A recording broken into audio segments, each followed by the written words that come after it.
Amén y gracias a Dios. Gloria, gracias por hacerte cargo de la oración inicial. Y gracias por orar puntualmente por lo que oraste. Sí, evidentemente estamos en medio de una lucha. Siempre ha sido una lucha.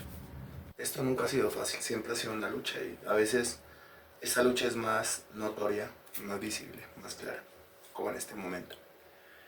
Eh, bueno, tenemos un inconveniente, sí, para el domingo. Como sea, la reunión se tiene que hacer, pues es que no se puede dejar de hacer. Y como sea, ya convocamos a los muchachos de la alabanza para el ensayo de alabanza el sábado, pero el domingo sí tenemos un problema para la reunión. He estado golpeando algunas puertas, lógicamente, no me quedo quieto nunca. Y esperemos que puerta de todas las que hemos golpeado, pues se abre, ¿no? Que sea Dios haciendo su voluntad. Le pido a usted, por favor, no deje de orar. Y precisamente tenemos que hablar de la oración, ¿no? Es martes, es la escuela de la oración. Y dése cuenta usted que hace rato que no podíamos tener esta clase, que no teníamos esta clase. ¿Por qué? Es parte de la misma lucha, ¿no? Es decir, como que cualquier otro tema no hay problema, pero el tema de la oración se ha visto estorbado y se ha visto estorbado mucho. Usted revisa la última vez que vimos esta clase, pues ya han pasado semanas largas. Es martes y tenemos que seguir revisando el tema de las redes, las cadenas o las reuniones de oración, la oración colectiva a la luz de la Sagrada Escritura. La oración colectiva fue un principio establecido claramente por el Señor Jesucristo. Como ya lo hemos revisado nosotros en el Evangelio según Mateo capítulo 18 versículo 19. Si usted quiere, vamos allá otra vez, por favor, volvemos allá. Mateo capítulo 18 versículo 19. Me avisa y lo leemos juntos.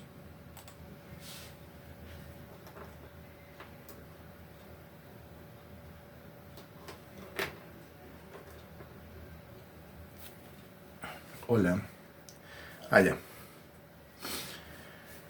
Mateo 18, 19 dice: otra vez os digo que si dos de vosotros se pusieren de acuerdo en la tierra acerca de cualquier cosa que pidieren, les será hecho por mi Padre que está en los cielos. ¿Quién está hablando ahí? Jesús. ¿De qué está hablando? De la oración. ¿De qué clase de oración? De una oración colectiva. Porque ahí dice: dos de vosotros se pusieren de acuerdo. La oración de más de uno. La oración a partir de dos personas. Dos personas que se ponen de acuerdo y piden. ¿Y a quién le piden? Al Padre que está en los cielos. Esa oración de común acuerdo, pues una oración que trae unos resultados. Solo que cuando las personas comienzan a orar o comenzamos a orar y comienzan a pasar cosas, pues uno tiene que aprender a leer lo que va pasando, ¿no? Porque dése cuenta usted que comenzamos a orar por turnos y comienzan a pasar toda esta clase de cosas, pues no creo que sea coincidencia, ¿no? Sino que hace parte es de una voluntad manifiesta, claramente manifiesta de parte de Dios. Se levanta una lucha, obvio, porque al diablo no le va a gustar. Pero por el otro lado, pues a nosotros nos da unas lecturas bien claras. ¿Cuáles no son las lecturas? Las lecturas no son el dejar de hacer las cosas. ¿Sí? No se puede dejar de hacer lo que estamos haciendo. Lo que nosotros tenemos que hacer es seguirlo haciendo. Ahora, ¿cómo lo vamos a hacer? Eso. Ahí, entonces, es en donde entra el discernimiento y ahí es donde entra la lectura, ahí es donde entra la revelación y la iluminación y la dependencia de la persona del Espíritu Santo. Antes de continuar, yo quiero saber si usted me está escuchando bien, si lo que estoy diciendo usted lo está escuchando bien. ¿Sí? Ok, listo. Bueno, entonces ese es el inconveniente que no digo tengo, sino que tenemos, que tiene la obra de Dios. Sea como sea, se tiene que seguir haciendo. Eso es como la vida. A ver, sea como sea, se tiene que seguir viviendo. La vida no se acaba cuando aparecen los problemas, no. La vida se traumatiza un poco cuando aparecen los problemas, pues la vida sigue. Lo mismo, cuando aparecen todos estos problemas, Y al aparecer estos problemas, obvio, uno como que se aburre un poquito. Pero por el otro lado uno discierne que es ah, que al estar haciendo las cosas relativamente bien, porque pues decir estoy haciendo las cosas bien me parece demasiado engreído, pero al estar haciendo las cosas relativamente bien, o al menos en la búsqueda de hacer las cosas bien, pues ahí es cuando vienen los problemas, ¿cierto? Ahí es cuando vienen los problemas, ahí es cuando vienen los inconvenientes. No nos escondemos, ya pues, a ver, buscamos un lugar, estamos buscando un lugar por aquí cerca donde nosotros podamos hacer la reunión. Digo, ¿por qué aquí cerca? Porque tiene que ser central a todos. Con el asunto, ¿no? Entonces, volvemos al tema de la oración colectiva, volvemos al tema de la oración comunitaria. Es un principio claramente establecido por Jesucristo en el Nuevo Testamento, ¿no? No solamente la oración individual, sino también la oración colectiva, la oración comunitaria. Sumamente importante. Bien. Después de eso comenzamos nosotros en el mismo libro de Hechos de los Apóstoles a examinar el principio de Mateo capítulo 18, versículo 19, aplicado en la práctica, en el desarrollo práctico de la vida de la gente de la primera iglesia, la iglesia primitiva, la iglesia de Hechos de los Apóstoles. Entonces, una lectura rápida, pero tiene que ser también que ser bien ágil, porque Hechos de los Apóstoles, capítulo 1, versículos 12 al 14, solamente la lectura. Entonces volvieron a Jerusalén desde el monte que se llama el Olivar, el cual está cerca de Jerusalén, camino de un día de reposo, y entrados, subieron al aposento alto donde moraban Pedro y Jacobo, Juan, Andrés, Felipe, Tomás, Bartolomé, Mateo, Jacobo, hijo de Alfeo, Simón el celote, y Judas, hermano de Jacobo. Todos estos perseveraban unánimes en oración, se cuenta, todos estos perseveraban unánimes en oración y ruego con las mujeres y con María la madre de Jesús y con sus hermanos. Una oración colectiva.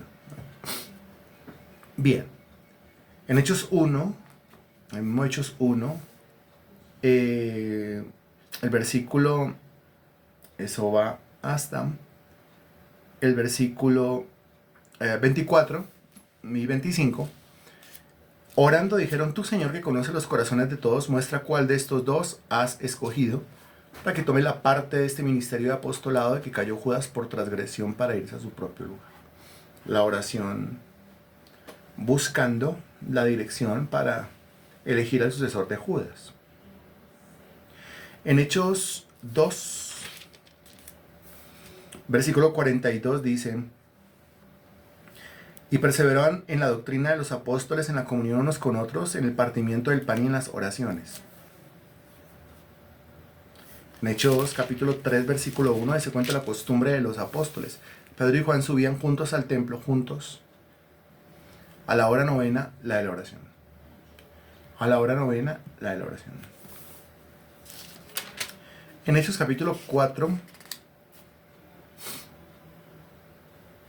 a partir del versículo 24, dice, y ellos habiéndolo oído, alzaron unánimes la voz a Dios, y dijeron, soberano Dios, tú eres el Dios que hiciste el cielo y la tierra, el mar y todo lo que en ellos hay. Por boca de David tu siervo dijiste, ¿por qué se amotinan las gentes y los pueblos piensan cosas vanas? Se reunieron los reyes de la tierra y los príncipes se juntaron en uno contra el Señor y contra su Cristo, porque verdaderamente se unieron en esta ciudad contra tu santo Hijo Jesús, a quien ungiste, Herodes y Poncio Pilato, con los gentiles y el pueblo de Israel, para hacer cuanto tu mano y tu consejo habían antes determinado que sucediera. Y ahora, Señor, mira sus amenazas y concede a tus siervos que con todo denuedo hablen tu palabra, mientras extiendes tu mano para que se hagan sanidades y señales y prodigios mediante el nombre de tu santo Hijo Jesús. Esa es una oración que se hace después de una persecución, después de que los apóstoles fueron amenazados. A los apóstoles se les amenazó diciéndoles que no podían predicar más, ¿no? Es lo que el diablo intenta hacer, no hable más, no predique más.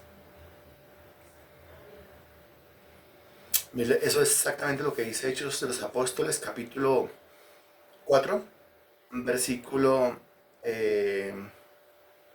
16, a partir del 16, y dice, diciendo, ¿qué haremos con estos hombres? Porque de cierto, señal manifiesta ha sido hecha por ellos, notoria a todos los que moran en Jerusalén, y no lo podemos negar. Versículo 17. Sin embargo, para que no se divulgue más entre el pueblo, amenacémosles. Se cuenta que la amenaza es estrategia del diablo, ¿no? Amenacémosles para que no hablen de aquí en adelante a hombre alguno en este nombre. ¿Cuál es la estrategia del diablo claramente revelada? Que no se hable más, que no se predique más, que no se haga más reunión. Para eso puede utilizar la estrategia de la amenaza. Versículo 18. Y llamándolos, les intimaron que en ninguna manera hablasen ni enseñasen en el nombre de Jesús. ¿Se cuenta lo que le duele al diablo? Y usted menciona Jesús, Jesús, Jesús, Jesús, Jesús, Jesús, Jesús, Jesús. ¿Sabe? Con eso le estoy sacando más la piedra al diablo, pero es que a continuación dice más, Pedro y Juan respondieron diciéndoles, juzgad si es justo delante de Dios obedecer a vosotros antes que a Dios. Porque no podemos dejar de decir lo que hemos visto y oído. No es que no lo voy a dejar de hacer, dijo Pedro, lleno del Espíritu Santo. Entonces, como no lo voy a dejar de hacer, dijo Pedro, lleno del Espíritu Santo, pues yo lo voy a tener que seguir haciendo. ¿Y cuál es el recurso de ellos? Pues el recurso de ellos es la oración. El versículo 21 dice, y ellos entonces les amenazaron, otra vez les amenazaron. No, te les amenazaron. Versículo 17, amenacémosles. Versículo 21, les amenazaron y les soltaron, no hallando ningún modo de castigarles por causa del pueblo, porque todos glorificaban a Dios por lo que se había hecho. Y del versículo 23 al versículo 30, pues el recurso de la oración. ¿Cuál es el recurso del diablo? La amenaza. ¿Y cuál es el recurso de la iglesia? Pues la oración. Por eso yo le digo a usted, usted no puede dejar de orar. Por favor, usted no puede dejar de hacerlo. Y si no lo está haciendo, si usted se comprometió con uno de los turnos, usted de manera individual se comprometió con uno de los turnos y no lo está haciendo, usted debe hacerlo. Por amor a Dios, por amor a la obra. Por amor de Sion no callaré, por amor de Jerusalén no descansaré. Eso dice Isaías capítulo 62. Bien. Porque, pues, el reino de los cielos avanza, pero el reino de los cielos avanza a sangre y fuego. ¿Se acuerda el versículo? Desde los días de Juan hasta hoy, el reino de los cielos sufre violencia.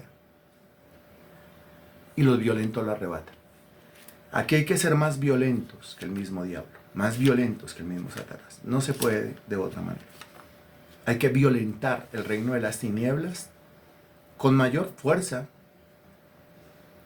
que como el diablo violenta el reino de Dios.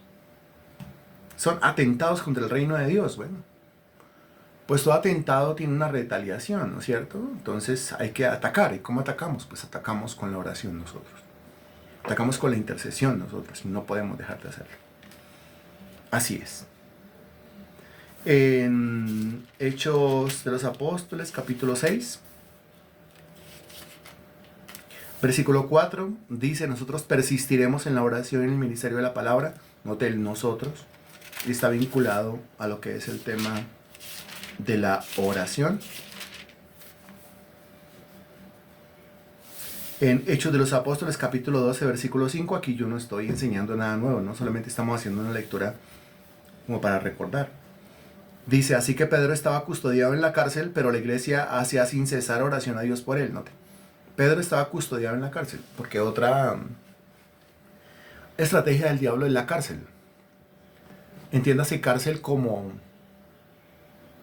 limitar movimientos. Y cuando una persona está en la cárcel, una persona está en el calabozo, pues una persona está privada de su libertad y está restringida en su accionar. Es decir, pues no tiene unos movimientos libres.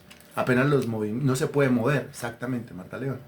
Como nos encontramos en este momento precisamente, ¿no? Qué casualidad. Como nos encontramos en este momento precisamente en donde como que estamos limitados en nuestro accionar. Que queremos hacer tantas cosas, pero como que cómo lo hacemos, como que cómo nos movemos. Como que nos encontramos como que privados de nuestra libertad de alguna manera. Entonces ya vimos la estrategia de la amenaza. Y ya vimos la estrategia de la cárcel, del restringir los movimientos, restringir el accionar. Pero aquí dice claramente, Pedro estaba custodiado en la cárcel, pero la iglesia hacía sin cesar oración a Dios por él. Aparece un pero, y el pero es la oración. Y el pero es la oración de la iglesia. Y dice que hacían oración sin cesar por él. No, eso es una maravilla, porque a continuación usted ya sabe que se dio la libertad. El versículo 12 dice, habiendo considerado esto, llegó a casa de María, la madre de Juan, el que tenía por sobrenombre Marcos, donde muchos estaban reunidos orando. Muchos estaban reunidos orando. A ver, yo quiero contarle esto. Es que lo que está pasando sí es una persecución, claro que sí, diabólica, y hay amenazas de por medio, y hay limitación en los movimientos de por medio y todo eso, de lo cual estamos hablando. Pero realmente esto es, como lo dice el apóstol Pedro, esto es una leve tribulación en comparación con lo que otros hermanos en la fe a lo largo de la historia han tenido que sufrir. Porque es que a lo largo de la historia, en la iglesia primitiva y después de esa etapa, pues les confiscaron sus bienes comenzando. O sea, entraban a las casas y los dejaban sin absolutamente nada. A los cristianos, a los que veían que se reunían en las congregaciones, los echaban de sus trabajos, les retenían sus sueldos, no les daban ninguna oportunidad laboral ni comercial. Era bien complicado realmente. Aquí nosotros tenemos un asunto, sí, bien complejo y bien aburrido. Y me rasco la cabeza y digo, Señor, por favor.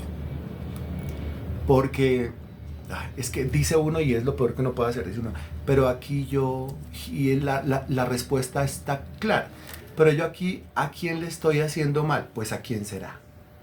Si me reúno es a orar, ¿a quién será que le estoy haciendo mal? Si me reúno es a estudiar la Biblia, ¿a quién será que le estoy haciendo mal? Si me reúno es a alabar y cantarle al Señor, ¿a quién será que le estoy haciendo mal? Y se preguntan, ¿pero a quién le estoy haciendo mal? ¿A quién le estoy haciendo daño? Pues usted ya sabe a quién le estamos haciendo mal, a quién le estamos haciendo daño. Ahora, el tema es que nosotros tenemos que hacer un movimiento de ajedrez, un movimiento bien hecho, ¿sí? Y que ese movimiento, por cuanto todos estamos orando por lo mismo que es crecimiento, pues ese movimiento va a dar como resultado más crecimiento. Eso es así, sí, eso es así.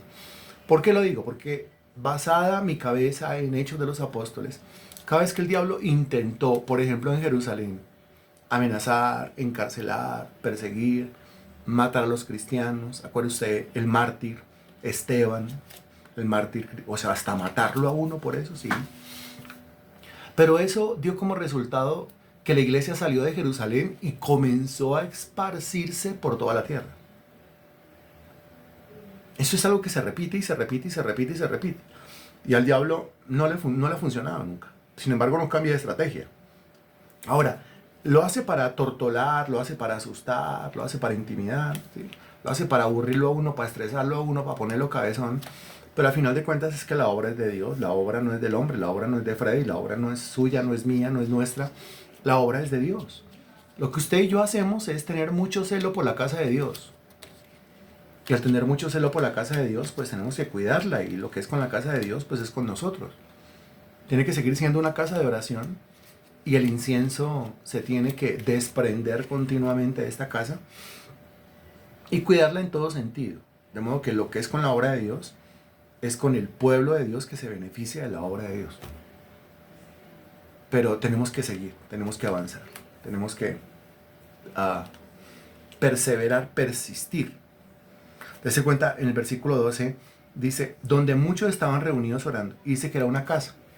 Sea lo mío. Pero ¿usted qué cree que el diablo intentaba hacer con esas casas donde los cristianos se reunían a orar? Pues poner problemas para que no oraran más. Poner problemas para que no predicaran más. El día que usted vea que estamos predicando y nadie nos pone problema. El día que usted ve que estamos orando y nadie nos pone problema. El día que usted ve que estamos ayunando y nadie nos pone problema, ese día es porque nos torcimos, porque estamos pervertidos por allá haciendo otras cosas que no debemos hacer, o sea, porque lo estamos haciendo mal. Por ahora, pues todo esto nos señala el camino. Dice, muchachos, están haciendo las cosas relativamente bien. Gracias a Dios. Muchachos, no pueden dejar de hacer las cosas. Aunque estén amenazados, aunque se sientan restringidos en sus movimientos, aunque se atortolen, aunque no vean puertas abiertas, aunque vean que el recurso económico no alcanza y aunque encierre un montón de complejidades, tienen que seguir haciendo la tarea. Resistan. Otro dato histórico, los cristianos del primer siglo se reunían en las catacumbas. ¿Qué eran las catacumbas? Mire, las catacumbas son una serie de pasadizos subterráneos, como túneles subterráneos, ¿sí? En la antigua Roma, en unas ciudades aledañas. Y lo que hacían allá era, estos pasadizos subterráneos, conocidos como las catacumbas, eran lugares donde metían los huesos de los muertos. Algunas de las catacumbas eran cementerios y otras eran como los actuales osarios. ¿Sí? Osarios, donde apenas meten los huesos o las cenizas, cenizarios. Entonces, allá, que era un lugar donde realmente la gente no iba, porque la gente en el primer siglo no tenía los cementerios como destinos turísticos, como lo hacen en este tiempo, que vamos a visitar el cementerio pero ¿a quién se le ocurre ir a visitar un cementerio en un paseo? En este tiempo sí, pero en ese tiempo no, nosotros que vamos a ir por a un cementerio es para ir a enterrar. Y eso tenía sus horas. Entonces el resto del tiempo esas catacumbas o túneles subterráneos o pasadizos subterráneos o cementerios, pues estaban solos. Entonces como estaban solos, los cristianos se citaban en las catacumbas para alabar a Dios, porque el registro histórico dice que cantaban, para estudiar la Biblia y para orar. Imagínense dónde les tocaba reunirse.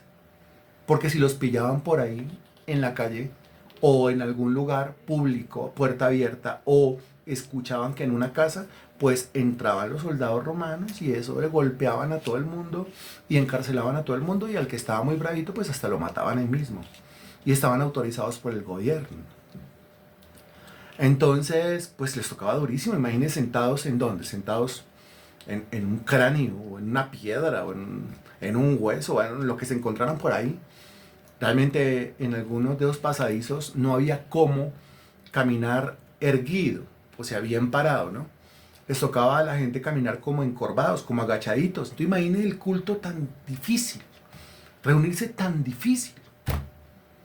A veces nosotros decimos que la tenemos muy difícil, porque mire, es que la dificultad y otra vez, y se pregunta uno, ¿pero qué estaremos haciendo mal? No, ¿pero qué estaremos haciendo mal? No es la interpretación correcta. ¿Sí? ¿Pero qué estaremos haciendo mal para que tengamos esta serie de amenazas y de eventualidades? No, es que así ha sido siempre. Cuando usted examina la congregación, la iglesia, que estuvo siempre asediada por la persecución y por la amenaza y por la cárcel, pues era precisamente una iglesia que estaba activa haciendo lo que tenía que hacer, una iglesia que tenía proyección. Una iglesia que lo que hacía lo hacía con el fin de intentar glorificar el nombre de Jesús. De eso es que se trata. En Hechos capítulo 13, creo que ahí quedamos la última vez. En Hechos capítulo 13, ya el Evangelio, a partir del capítulo 11, el Evangelio llega a un lugar llamado Antioquía, ¿cierto? Antioquía de Siria. Porque hay otra Antioquía que es la Antioquía de Pisidia. Pues Antioquía de Siria. Y entonces, al llegar a Hechos capítulo 13, dice, había entonces en la iglesia que estaba en Antioquía profetas y maestros, Bernabé, Simón el que se llamaba Níger, Lucio de Cirene, Manaén, el que se había criado junto con Herodes, el tetrarca y Saulo. Dice el versículo 2, ministrando estos al Señor y ayunando, dijo el Espíritu Santo, apartadme a Bernabé y a Saulo para la obra que los he llamado. Eso de ministrando al Señor quiere decir sirviéndole al Señor. Cuando dice ayunando, ahí va inmersa la oración. No existe ayuno sin oración.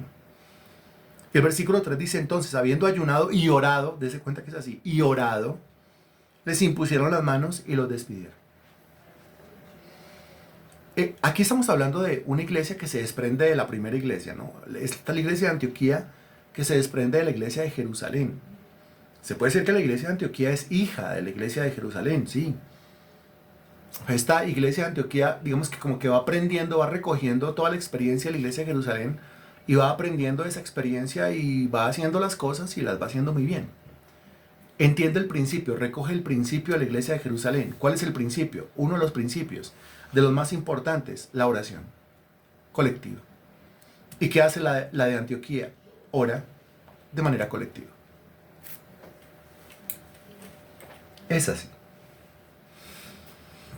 Y como ora de manera colectiva, pues entonces las cosas comienzan a moverse, las cosas comienzan a fluir. Ayer estábamos nosotros hablando en la clase acerca de lo que es realmente la vida con Dios. La vida con Dios, no la vida, sino la vida con Dios. Y la vida con Dios es por un lado una carrera, ¿cierto? Una carrera. Esta carrera es una carrera de obstáculos. Para que usted lo entienda y lo tenga claro en la cabeza. Es de obstáculos. No son 100 metros planos. No son 100 metros planos. Ayer se ponía el ejemplo de 100 metros planos porque creo que a la gente le queda más fácil entender una carrera en línea recta de 100 metros teniendo al lado otros 9 contrincantes. Pero ya ajustándonos un poco más al contexto, lo que podemos decir es que sí es una carrera, pero es una carrera de obstáculos. Y en una carrera de obstáculos usted tiene que ir corriendo, pero al mismo tiempo tiene que ir ¿qué? Porque es de obstáculos. Entonces tiene que ir corriendo, pero también tiene que ir... Ah, muy bien, lo ha visto. Marta León, excelente. Una carrera de obstáculos, usted tiene que ir corriendo, pero también tiene que ir saltando. O como dice María Sánchez, sorteando obstáculos como saltando, brincando. La vida cristiana, la vida con Dios es una carrera de obstáculos. Usted va corriendo, mire, llega un momento donde usted va corriendo y usted dice, mire cómo vamos avanzando. ¿Y qué se avecina? Un obstáculo. Ese no es el momento para preguntarse, pero ¿por qué tanto obstáculo? ¿Pero por qué tanto problema? Porque es que la carrera es de obstáculos. Es el momento para brincar. Y salte, muy bien. Entonces, así nos corresponde a nosotros, saltar o sortear los obstáculos que se avecinen. Después de sortear ese obstáculo, seguimos corriendo, o sea, vamos avanzando, las cosas van fluyendo, pero a continuación nos preparamos mentalmente para el obstáculo que sigue. Es que cuando usted ya encaja una visión, encaja una misión, usted tiene unas bancas, la gente comienza a venir, ¿sí? El diablo ve que la gente comienza a asistir. Tenemos una alabanza, tenemos unos muchachos de la alabanza que de verdad pagan un precio alto por estar ahí, por estar haciendo las cosas que están haciendo. Pues lógicamente al diablo no le va a gustar. Entonces, ¿qué viene? Estamos corriendo y el diablo pone un obstáculo. A ver qué hacen estos. Algunos, pues usted sabe muy bien, algunos se les enreda la punta del pie en el obstáculo y ¡pum! Se dan su porrazo. Ah, qué porrazo que se dio. Pero ¿qué tiene que hacer? Usted tiene que levantarse, seguir corriendo y seguir saltando. Eso es lo que debe hacer. Eso es la vida cristiana. Y no solamente el apóstol Pablo dijo que la vida cristiana era una carrera, sino que también dijo que la vida cristiana era una lucha. Todo aquel que lucha, de todo se abstiene. Eso es una lucha. Hay que lucharla. Si usted combina los dos ejemplos o los dos elementos, pues la vida cristiana es una carrera de obstáculos. Usted va corriendo y viene el obstáculo y tiene que lucharla, tiene que brincarla, tiene que saltar, tiene que continuar, tiene que seguir corriendo hasta llegar al premio. ¿Cuál premio? Bien, Gloria, ¿cuál premio? Pues el premio del supremo llamamiento de Dios en Cristo Jesús. ¿Cuál premio? Pues la corona que el Señor le ha prometido a los que llegan allá al final. Es que tiene que llegar al final. ¿Y cuál es el final? Pues el final es el final de mi vida, o sea, mi muerte. El final es, si el Señor viene antes de que yo me muera, pues que cuando el Señor regrese yo esté haciendo eso exactamente.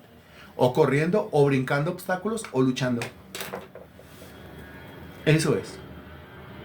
Entonces volvemos al asunto de Hechos capítulo 13. La iglesia de Jerusalén recoge todo el legado, todos esos principios. Perdón, la iglesia de Antioquía recoge todo el legado, todos los principios de la iglesia de Jerusalén. El más importante, el de la oración colectiva. Y ellos de aquí en adelante van a enfrentarlo todo es con oración.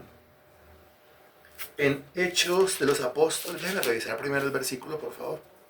Las notas que están ahí desde hace tiempos, pero que no hemos podido tener clase. Sí, Hechos capítulo 14, versículo 23. Hechos 14, 23.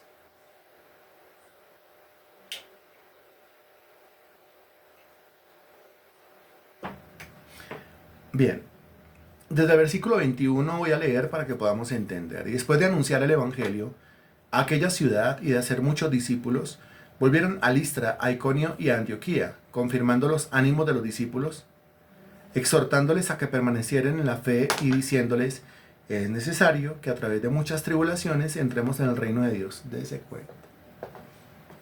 Ese versículo 22 siempre me ha parecido muy interesante, porque dice, confirmando los ánimos de los apóstoles, confirmando los ánimos de los apóstoles. Quiere decir que estaban desanimados. ¿Quiénes? Los apóstoles. Luego los apóstoles se desanimaban. Pues, imagínense, es que hay que correr, hay que brincar, hay que luchar. Si usted se pone a analizar, entonces es una carrera, tiene que correr.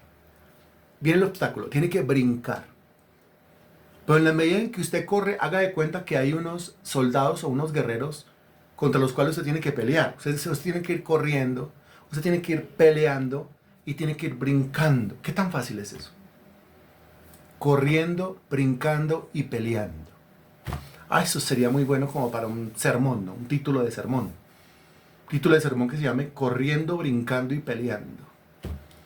Si eso es lo que tienen que hacer, y eso es lo que tenemos que hacer hasta que nos muramos, corriendo, brincando y peleando. Si usted lo analiza, o está corriendo, o está brincando, o está peleando. ¿Es así o no es así? Analice su vida, analice el día de hoy. Si no está corriendo, está brincando o está peleando. Alguna de las tres. Así es la vida.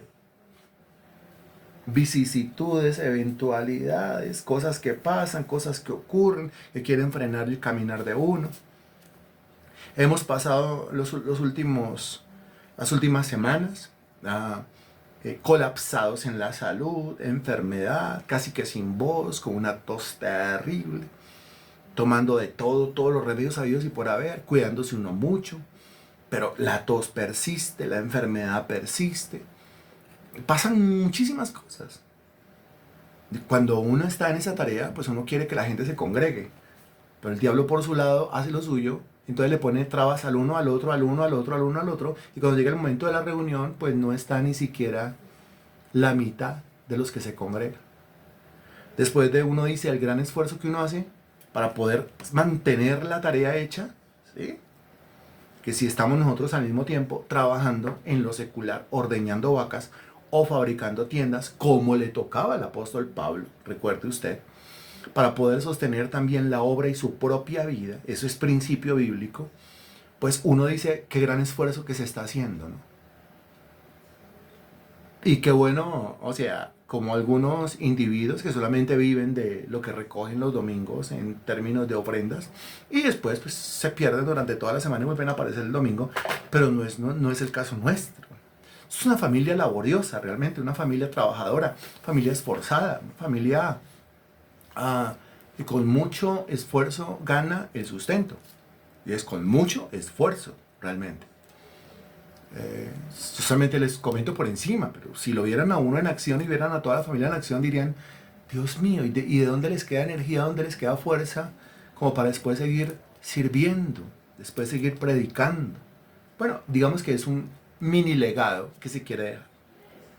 Por eso cuando la gente dice, es que ustedes ladrones que viven de los diezmos y los ofrendas, me río inmediatamente. Como quien me habla a mí de la religión y que es que mi religión, yo me río inmediatamente porque le digo, es que yo no tengo ninguna religión. Yo no vengo a predicar la religión, yo vengo a predicar el reino de los cielos. Reino es una cosa completamente diferente a una religión. En esta tierra hablan de religiones. Yo hablo del reino de los cielos, una cosa completamente distinta. Y de la misma manera, cuando uno es un individuo que sigue esos ejemplos de la Biblia, por ejemplo de Pablo fabricando tiendas con sus propias manos, pues uno se ríe de aquellos que lo acusan a uno de ladrón, vividor y todo ese tema, y uno dice, no, está completamente equivocado. Entonces, aquí usted encuentra a los discípulos a los apóstoles como desanimados, confirmando los ánimos de los discípulos, exhortándoles a que permaneciesen en la fe y diciéndoles, es necesario que a través de muchas tribulaciones entremos en el reino de Dios. Mire, a través de muchas tribulaciones. ¿Cuántas? Muchas tribulaciones. O sea, muchas tribulaciones se tendrá que enfrentar y después de eso entrará al reino de los cielos. ¿A qué? Al reino de los cielos. Y volvemos, corriendo, saltando y luchando. Eso es lo que está diciendo. ¿Cuántas? Muchas tribulaciones. Versículo 23. Y constituyeron ancianos en cada iglesia, Y después dice, y habiendo orado con ayunos, los encomendaron al Señor en quien habían creído. ¿Cuál es el recurso? La oración. Habiendo orado con ayunos. La iglesia se forma cuando oramos con ayunos. La iglesia se establece cuando oramos.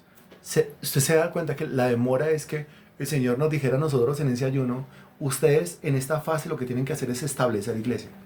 Establezcanla, fíjenla, fórmenla, que eche raíces, que se cimiente, y ahí fue cuando se levantó todo.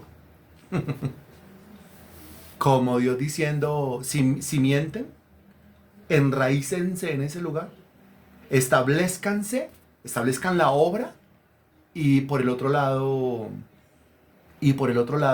el diablo haciendo lo suyo para que no podamos nosotros establecer una labor de iglesia. Difícil. Pero los discípulos de la iglesia primitiva oraban y se esforzaban para establecer una iglesia, así fueran las catacumbas.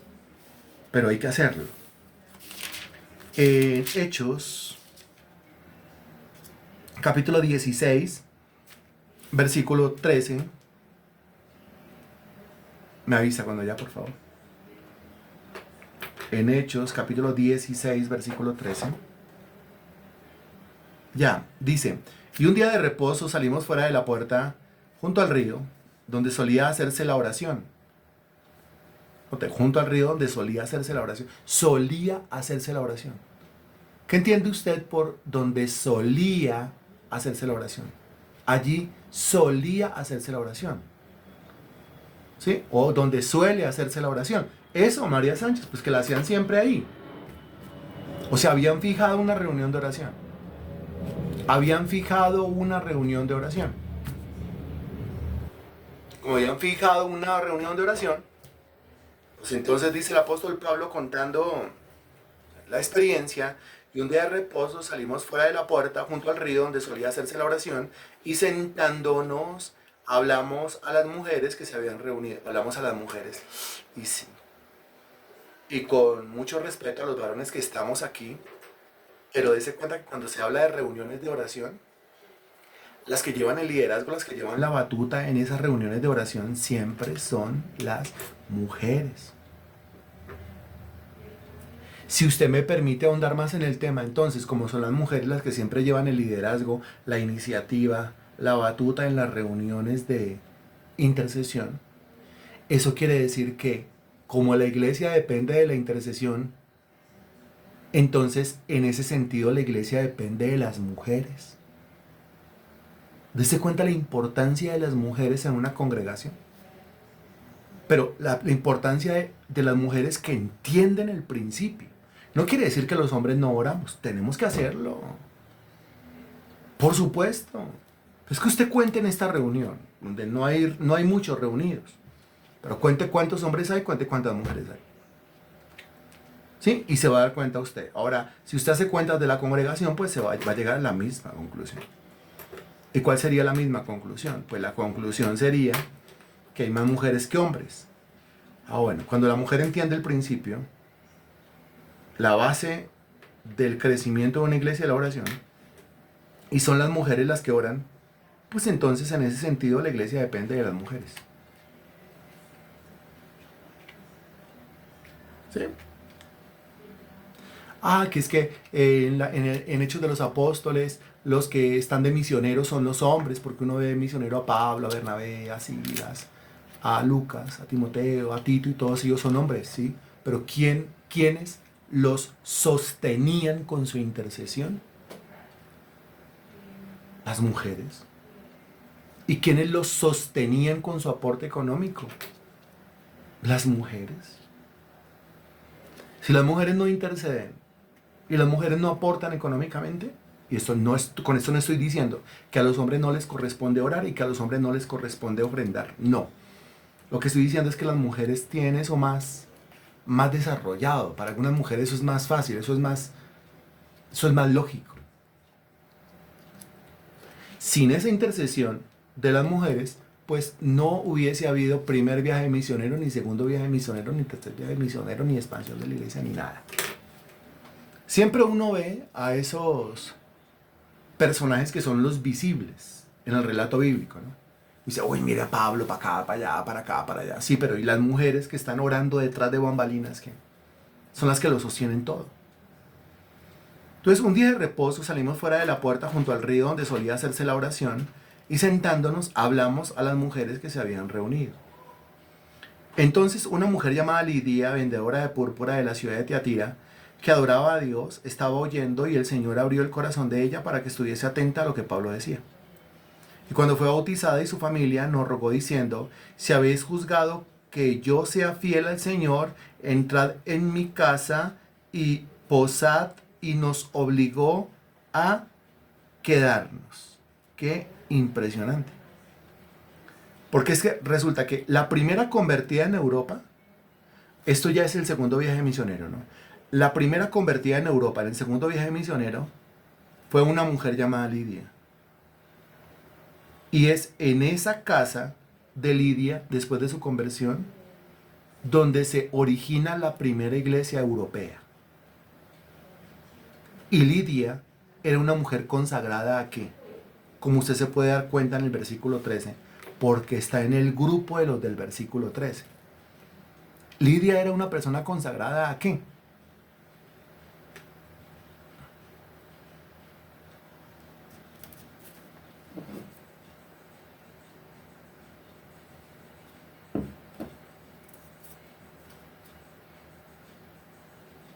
A la oración. Bien, a la oración.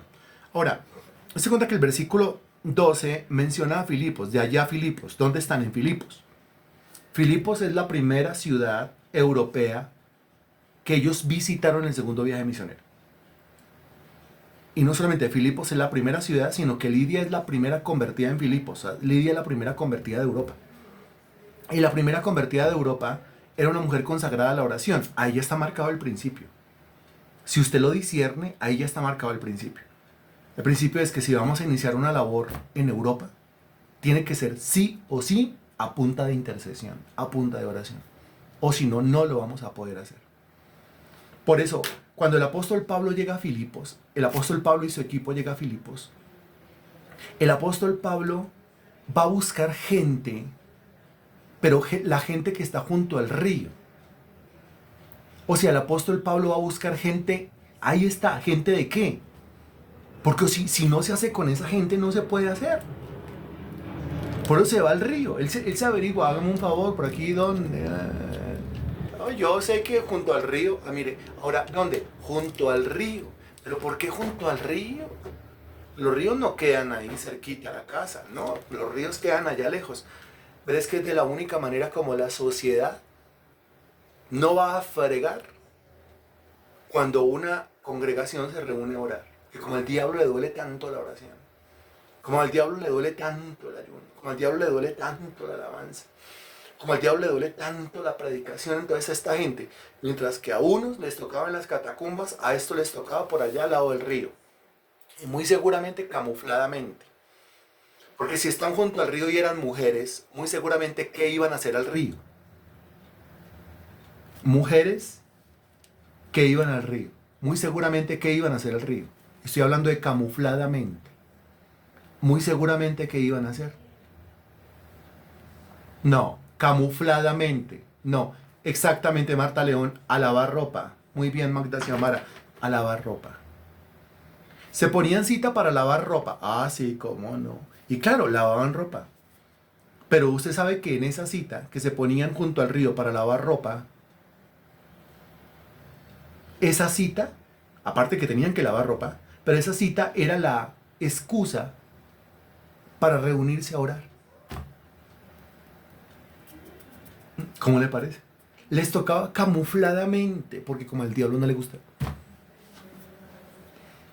Y Pablo se entera y dice, pues allá es donde vamos a ir a evangelizar. ¿Pero por qué? Porque necesitamos nosotros gente de oración. Eso es la base de cualquier iglesia.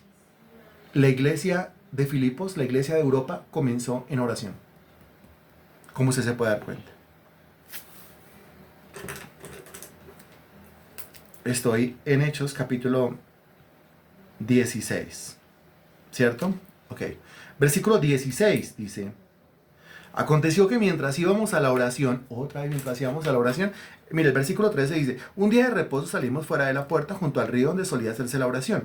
Ellos llegaron a Filipos, se enteraron que había una reunión de oración y se fueron para allá.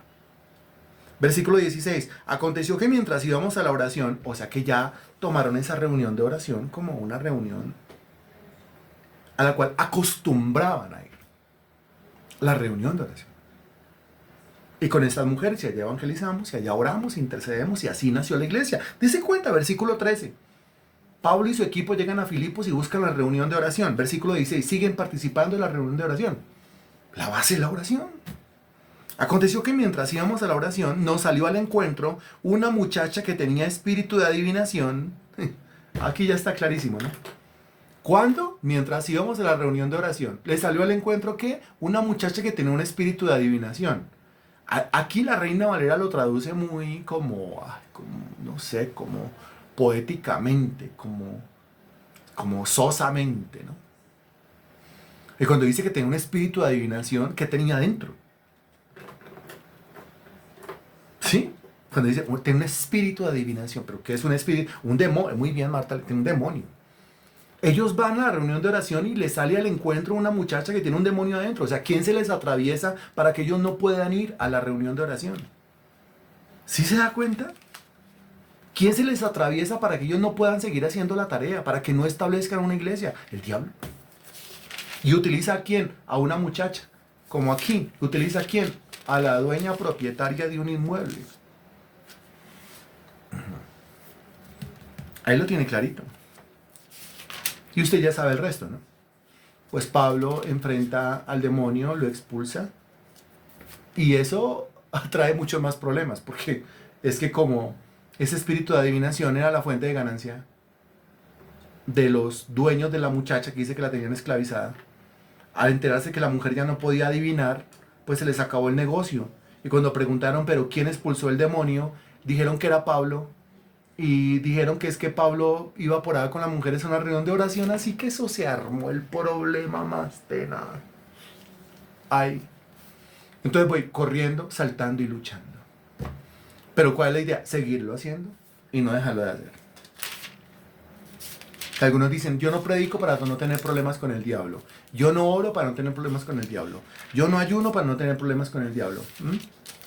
Yo no alabo para no tener problemas con el diablo. Sí. Ah, no, entonces prefiere tener problemas con Dios. Porque si usted no ora, no ayuna, no se congrega, no sirve, no alaba, no predica, usted tiene problemas es con Dios. ¿Prefiere usted tener problemas con quién? ¿Con Dios o con el diablo? La Biblia no dice horrenda cosa es caer en manos del diablo. La Biblia dice es horrenda cosa es caer en manos del Dios vivo. Y eso es. Bien. En Hechos capítulo 20, a partir del versículo 33, Hechos 20 a 33, dice así, ni plata, ni oro, ni vestido de nadie he codiciado. Antes vosotros sabéis que para lo que me ha sido necesario a mí y a los que están conmigo, estas manos me han servido. Estos versículos de verdad que son Unas joyas. El apóstol Pablo, mire, el apóstol Pablo aquí se está despidiendo. ¿Sí? Se está despidiendo de la iglesia porque ya no puede seguir haciendo más la tarea ahí, se tiene que ir para otro territorio, tiene que seguir avanzando.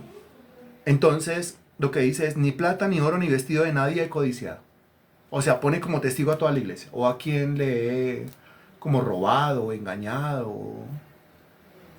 o presionado, para que dé aquello que no quería dar. Antes vosotros sabéis, eso quiere decir que toda la iglesia lo veía, vosotros sabéis que para lo que me ha sido necesario a mí y a los que están conmigo, estas manos me han servido. O sea, a ustedes les consta que yo he trabajado con mis propias manos. A ustedes les consta que estas manos han recibido su ofrenda, pero también les consta que estas manos han trabajado fabricando tiendas, o sea, en lo secular, para no ser gravoso a nadie, para que cada uno dé lo que le corresponde, pero de ahí en adelante a nadie. yo he presionado para nada. Versículo 35. En todo os he enseñado que trabajando así, mire, se debe ayudar a los necesitados y recordar las palabras del Señor Jesús que dijo, más bienaventurado es dar que recibir. Note, más bienaventurado es dar que recibir. Y él dice que fueron palabras del Señor Jesús. O sea, es que qué rico recibir, pero más rico es dar. Qué bienaventurado recibir, pero más bienaventurado es dar. Versículo 36. Cuando hubo dicho estas cosas, se puso de rodillas y oró con todos ellos. ¿Cómo nació la iglesia? En oración. ¿Cómo se despide la iglesia? En oración. La base de principio a fin es la oración, como se puede dar cuenta. Y el último versículo de la noche dice, versículo 5, cumplidos aquellos días salimos, acompañándonos todos con sus mujeres e hijos hasta fuera de la ciudad, y puestos de rodillas en la playa oramos, miren la playa, oramos, y abrazándonos los unos a los otros, subimos al barco y ellos se volvieron a sus casas en oración. La oración por todo lado, como se puede dar cuenta. Entonces, para terminar, para concluir, encontramos en Hechos de los Apóstoles la oración en Hechos capítulo 1, en Hechos capítulo 2, en Hechos capítulo 3, en el capítulo 4, en el capítulo 6, en el capítulo 2, en el capítulo 3, en el capítulo 14, en el capítulo 16, en el capítulo 20 y en el capítulo 21. Conclusión, el principio está claramente establecido. Conclusión, eso es lo que tenemos que hacer. Conclusión, el libro de Hechos de los Apóstoles relata corra, brinque y pelee. Y cuando la cosa se apretaba, se ponían a orar. Y ahora que la cosa con nosotros está apretada, pues tenemos que orar. La victoria está en Dios, busquemos a Dios. Bendito Dios, te doy infinitas gracias por tu palabra predicada hoy. Te doy gracias, eres tan bueno, eres tan grande, tan misericordioso, mi Dios. Y tu palabra dice, bienaventurados cuando por mi causa os vituperen, os injurien y digan toda clase de mal de vosotros. Contra vosotros mintiendo. Eso quiere decir que somos bienaventurados cuando aparecen los problemas, pero es por tu causa. Cuando aparecen los problemas, pero es por servirte a ti. Cuando aparecen los problemas, pero es por buscarte a ti, Señor. Como en este momento que tenemos problemas, es por eso. Porque en este lugar nadie está alegando, Señor Dios, nada que no sea eso. Y nadie está amenazando, Señor Dios, si no es por eso, Señor. Por lo cual yo te doy gracias, mi Dios. Que nadie está diciendo, está amenazando, Señor Dios, en este lugar, por ser nosotros mundanos, o ser nosotros sinvergüenzas, o estar metidos en cosas ilícitas, en cosas ilegales. No, es sencillamente porque no concuerda la predicación del reino de los cielos con la predicación de la religión. Es porque es una confrontación entre el reino de las tinieblas y tu santo reino, Señor. Yo te pido, bendito Dios, que tú nos aparejes un lugar, Santo Señor, para que el domingo podamos tener nuestra reunión y nos podamos alabar y gozar en ti. Te pido, Dios, que el domingo tengamos una asistencia masiva, Señor, que ninguno se quede en su casa más sabiendo que estamos en una lucha, Señor. Que no haya ningún soldado relajado, sino que todos los soldados estén bien despierticos. Yo te lo pido en el nombre del Señor Jesús. Amén. Y gracias a Dios. Y nos vemos mañana a las 5 de la mañana para la oración.